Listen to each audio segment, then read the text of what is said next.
வணக்கம் idea students. இப்போ கெமிஸ்ட்ரியில் 12th கெமிஸ்ட்ரியில் 7ஆம் பாடம் வேதி வினைவேகவியலில் ஒரு 50 மார்க் கொஸ்டின்ஸ் எடுத்திருக்கேன்.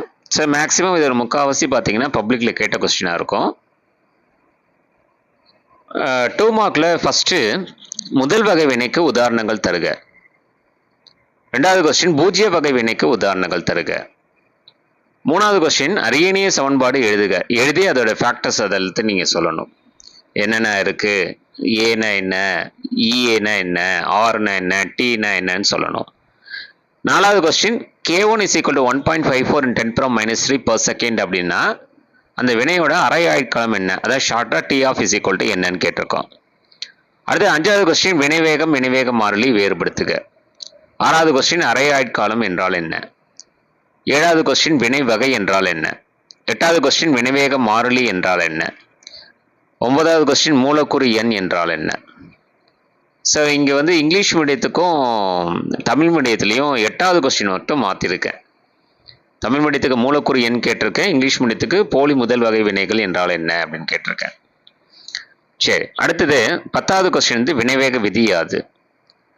அடுத்தது 3 மார்க்ஸில் 5 3 மார்க் கொஸ்டின். 11வது கொஸ்டின் வினைவேகத்தை பாதிக்கும் காரணிகள் யாது. அந்த காரணிகள் மட்டும் அதை நீங்கள் லிஸ்ட் அவுட் பண்ணி சொன்னால் போதும்.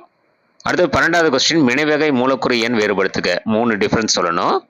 13வது கொஸ்டின் அரை ஆயுட்காலத்திற்கான, அதாவது முதல் வகை வினைக்கான அரை ஆயுட்காலத்திற்கான சமன்பாட்டை வருவிக்கணும்.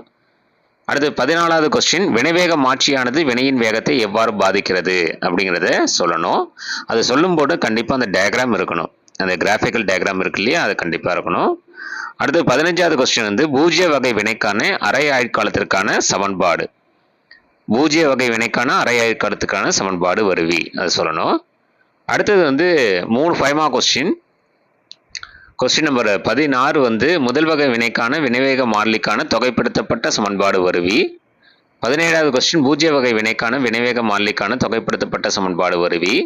18வது கொஸ்டின் வந்து மோதல் கொள்கை விளக்குக. சரிங்களா? ஸோ இதை வந்து நீங்கள் நல்லா பார்த்துங்க. இது இல்லாமல் வந்து மறுபடியும் வந்து குவார்டர்லி எக்ஸாம் வரும்போது இதே மாதிரி 50 மார்க்ஸுக்கு இந்த கொஸ்டின்ஸ் இல்லாமல் வேறு ஏதாவது கொஸ்டின்ஸ் வந்து கலந்து நான் கொடுப்பேன். நீங்கள் அந்த டெஸ்ட் நீங்கள் எழுதி பாருங்கள். சரிங்களா? Wish you all the best.